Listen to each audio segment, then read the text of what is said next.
Hey, you've got a new album Yeah. out. It's called After Hours. Can you tell us a bit about the record? Well, it's a collection of love songs. You know, it's a very romantic record.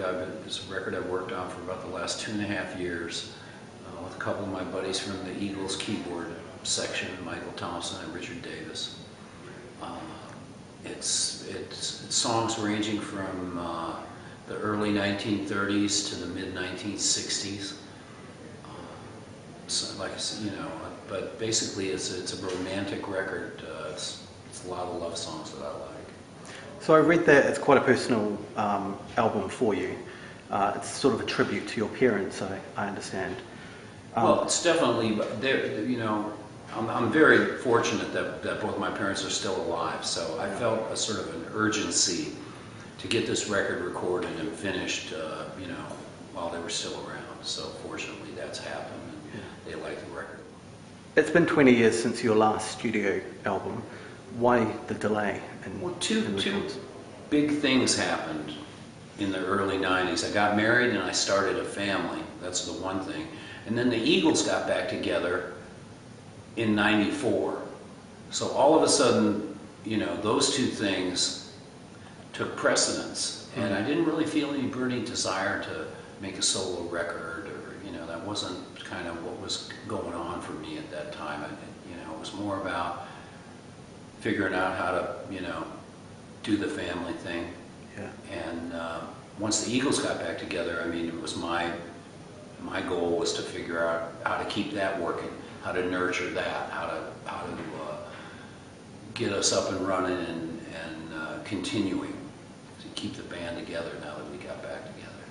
So among your responsibilities, I guess is probably the right way of putting it, you know, with the Eagles as well as your solo career and obviously balancing your family life, how do you actually juggle everything? Because, you know, your schedule must be pretty hectic.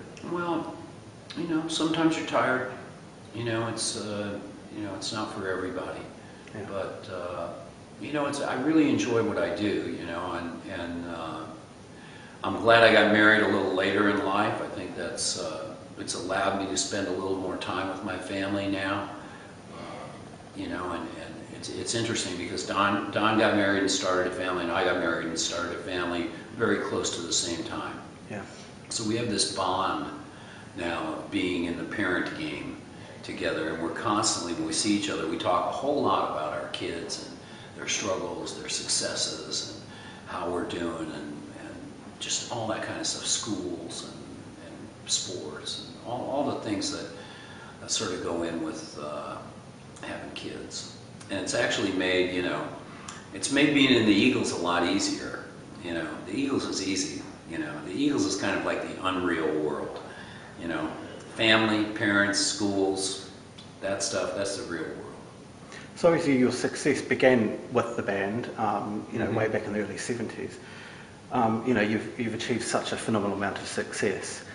Do you ever have to pinch yourself, like, you know, even after, you know, going on 40 years? Oh yeah. In a career? No, I think it, you know, I mean, it's not an everyday thing, but it isn't, it's often, I think that we realize how fortunate we are that we've been able to, you know, author such a long career, and how lucky we are. So what do you think the secret of longevity is? Great songs. I think a great song will take you a lot farther than an average song or a crummy song. And I think the reason the Eagles are still together now and the reason we still sell out large venues is because people have just taken the songs to heart. They love the material. They love Hotel California and New Kid in Town and Take It Easy and Desperado. And, you know, we have a pretty big list of familiar material that we can share with them. And it's really because of the songs. So, you know, after 20 years, you've got this new record, After Hours, that's out on Monday over here in the UK. Right. How do you keep things fresh as an artist? You know, obviously it's important to keep things fresh for the audience, you know, with your performances and your music, but how do you sustain that freshness for yourself as an artist? Well, I think variety is the way to do things. You know, the Eagles is like the mothership for us. We do something every year. This year's a little quieter year. We're only going to play about 15 or 20 shows. Other years, depending on what we're promoting, we could be playing up to as many as 100 shows. Yeah.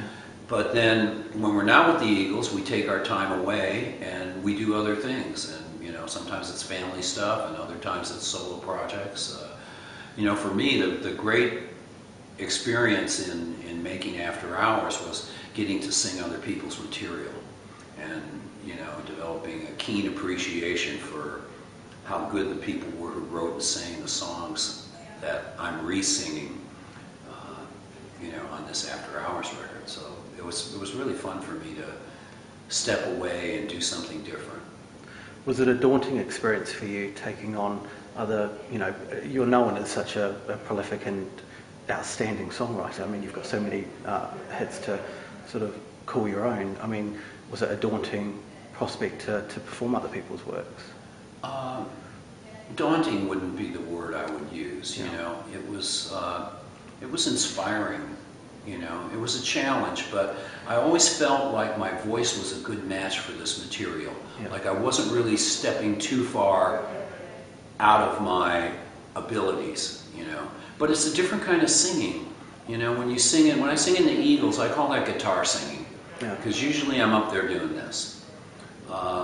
With the songs on After Hours, it's like singing with a pianist, and it's more piano singing. And I found myself listening to my voice and like on The Look of Love, and I would go, oh, I'm supposed to sing like a trumpet. That's it. Soft, abbreviated, you know, there was a certain way it went. Another song I go, you know what, it's more clarinet.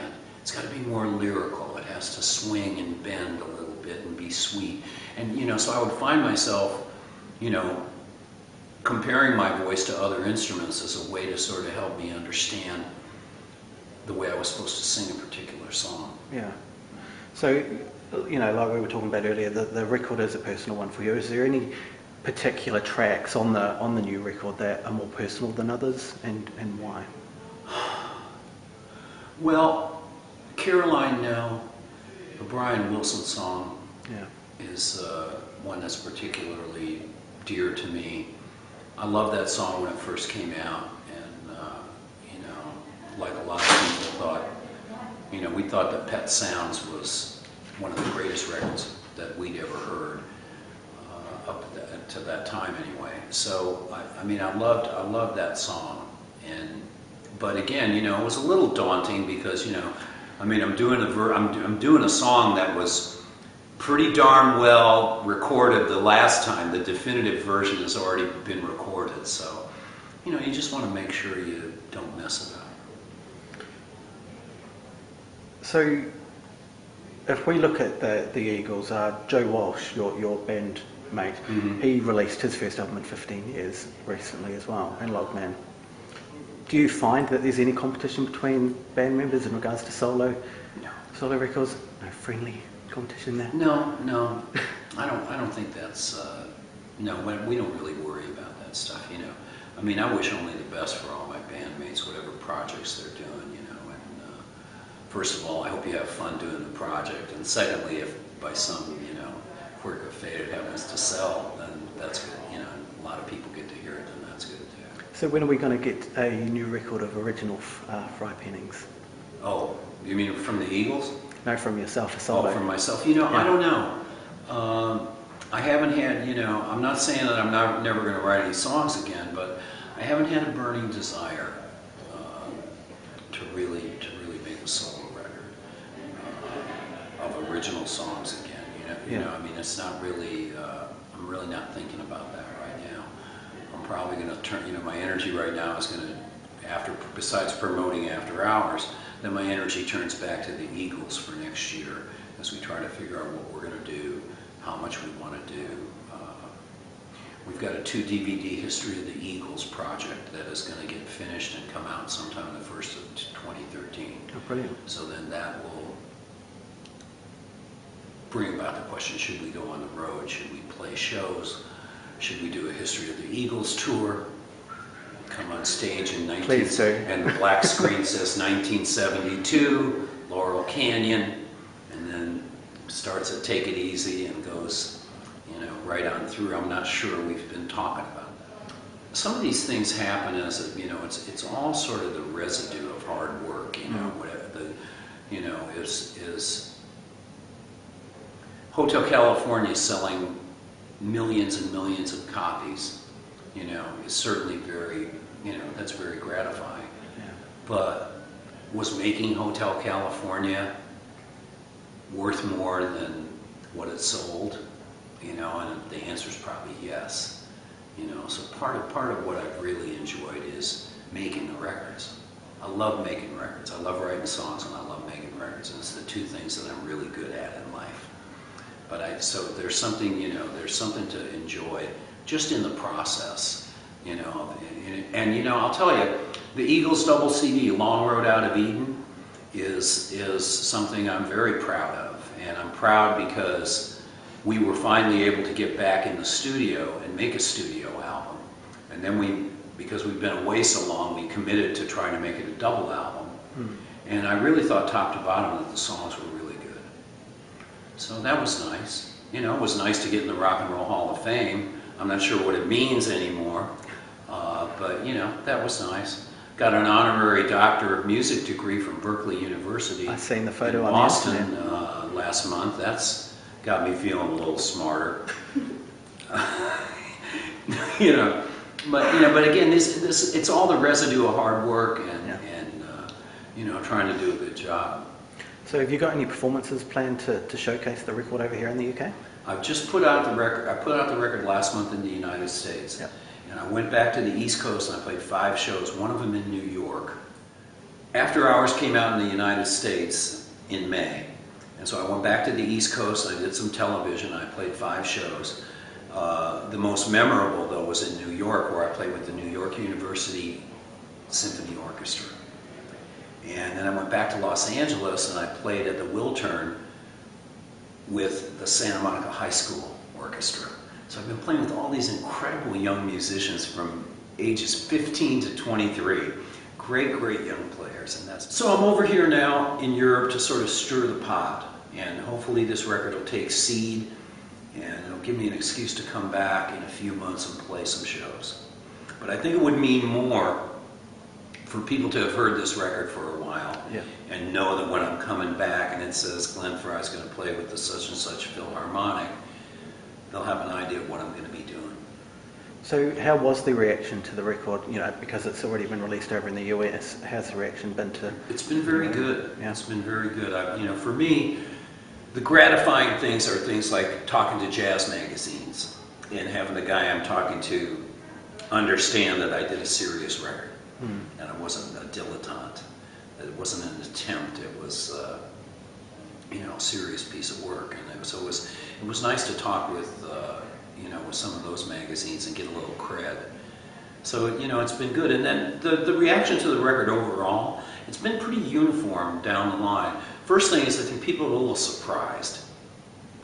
They're surprised that I would do this kind of record. And I think they're a little bit surprised that I can sing this way. And then, you know, the second thing is I think people are intrigued by how beautiful the record is. Definitely. The arrangements, the string arrangements by Alan Broadbent are breathtaking. And so, you know, I think it's been a nice surprise. Everybody's been a little bit surprised, but it's been in a very pleasant way. What else is in the pipeline for 2012? Well, not too much. I'm going to go back to LA and play some shows on the West Coast in September. I'm going to go to Australia because we have a big following down there, and I like to go down and have an opportunity to play some shows there as well. But I'll go first like I am here. I'll go by myself and do some press and do a little TV and radio and internet stuff. And that's, you know, that's really about it for now. Just take it easy. Not working too hard. Yeah. Brilliant. Thank you very much. It was a pleasure. Sorry.